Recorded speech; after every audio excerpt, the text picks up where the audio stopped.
My name is Lala Carruthers. I'm the mother of two from Cumberland, and I'm also a board member of the Environmental Health Strategy Center. We're here today because Governor LePage continues to prevent Maine parents from getting the most basic information about which foods are safe for our children and which ones are not. 2 months ago, about a dozen parents gathered in Bangor calling on the governor to put Maine's families ahead of the chemical industry. We asked the governor to do one small thing for Maine children and pregnant women: just send 10 letters. We asked the governor to require the 10 largest food companies to tell us which of their products come in packaging made with the hormone-disrupting chemical BPA. These 10 food companies hold a tremendous share of the canned food market, and canned food is the single greatest source of exposure to BPA.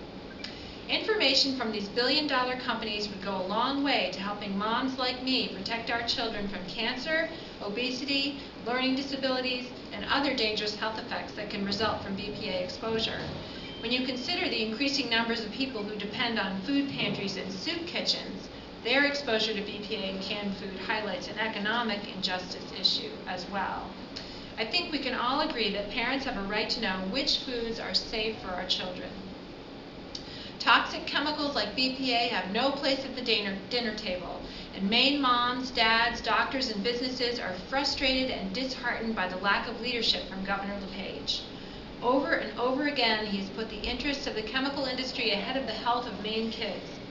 He has denied the science, dismissed common sense solutions, and hidden behind federal inertia on this issue. The day before this year's legislative session ended, Governor LePage vetoed a reasonable, no-cost bill that would have required billion-dollar food companies to disclose their use of toxic BPA in canned foods. The governor's veto has left Maine parents and pregnant women in the dark about the safety of their food. That's why this summer, over 3,000 people from all over Maine signed postcards to the governor that say, "I don't let veto be the last word on BPA." Thanks to everyone for coming today to help deliver these postcards to the governor. We marched right up there to his office and said, if we won't take action, Maine parents will. It's time for Maine to get back on the road to healthier kids and lower health costs for all of us. It's time for the governor's priorities to change once and for all. Now I'd like to introduce Megan Rice. Megan sent a formal letter to the governor in July asking him to contact the top 10 food companies.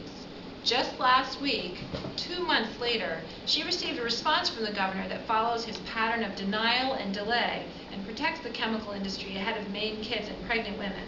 I'll let Megan tell you more about it.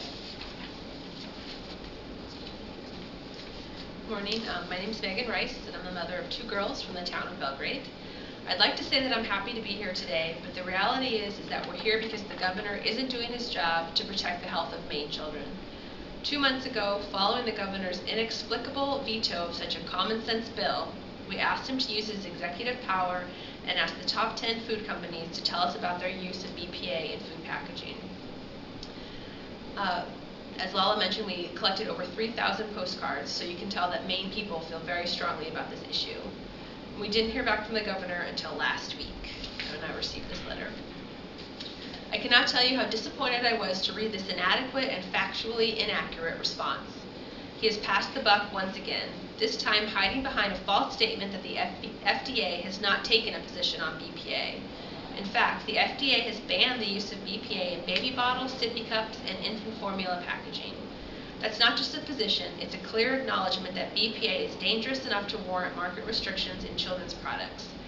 But the fact is, each of these rulings that the FDA has made on BPA in baby bottles, sippy cups, and infant formula packaging has been made only when states like Maine have already taken the lead to phase out BPA from these products, and only when the market has shifted away from BPA and is already using something else. In other words, these FDA decisions have all been reactive, not proactive measures to protect our health. So should Mainers accept this response from the governor, that we should wait for the FDA to make its slow decision to remove BPA from food children and adults of all ages eat? Absolutely not. His entire letter hides behind the apron of a federal government that he usually scorns publicly. It's hard not to feel like this is just a manipulative shell game that lets him avoid the issue and make excuses for inaction. Unfortunately, the governor has a long history of being wrong on this issue. From his famously inaccurate Little Beard's comment to his denial that the overwhelming scientific evidence of harm is real, to his opposition to straightforward policy solutions that have been advanced and passed almost unanimously by Maine legislators, the governor's record on BPA can be summed up as denial and delay. And this is not the leadership Maine families are looking for. Maine moms are tired of waiting for the governor's honeymoon with the chemical industry to end.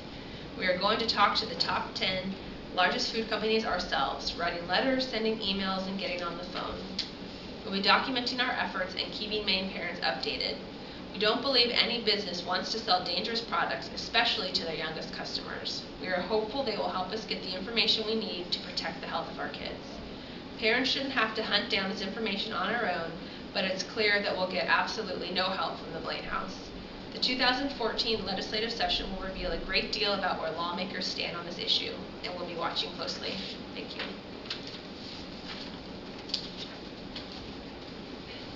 Good morning. My name is Betty Allen, and I'm the owner of a business called Maintain, which teaches house cleaning without the use of toxic products. I'm also a member of the Learning Disabilities Association of Maine.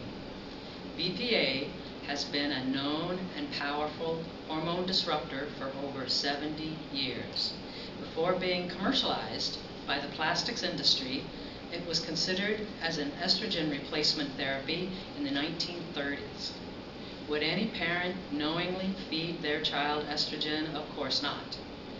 That's what happens every time we serve food from a can or jar that has BPA in the packaging. The good news is that BPA was named Maine's first priority chemical, but the bad news is that Maine parents still can't get good information about which foods are safe because food companies have been exempt from reporting their use of priority chemicals like BPA. Companies like Del Monte, Campbell's, and ConAgra hold a huge market share. Industry estimates say that almost 1/3 of all packaged food and 70% of all beverages sold are sold by the top 10 U.S. companies. Manufacturers are required to report their use of BPA in toys, childcare articles, as well as infant formula and baby food packaging. Why is food any different? It's our food I'm talking about. Given that exposure could be reduced by 2/3 if food were BPA free, it makes no sense to keep families and businesses in the dark about which food packaging contains BPA. The governor's recent veto let Maine parents down and left Maine kids behind. In this letter, the governor affirms that the health and safety of children and all Maine residents is very important to him, and I have no doubt of that, and for that we're grateful. But Governor, it's time to move beyond just words and take action on that conviction. Maine kids are living with cancer, diabetes, learning disabilities, behavior challenges, reproductive damage, and other really expensive chronic illness as a result of their exposure to dangerous chemicals like BPA. You have the power and the authority, but you continue to hide behind excuses and inaccurate interpretations. And this isn't leadership. This is pass the buck. Maine parents don't appreciate you not standing up for us and our kids. So, Governor LePage, please listen to the voices of over 3,000 Maine people. It's time to get on the right side of this issue and start standing up for the health of Maine families. Thank you.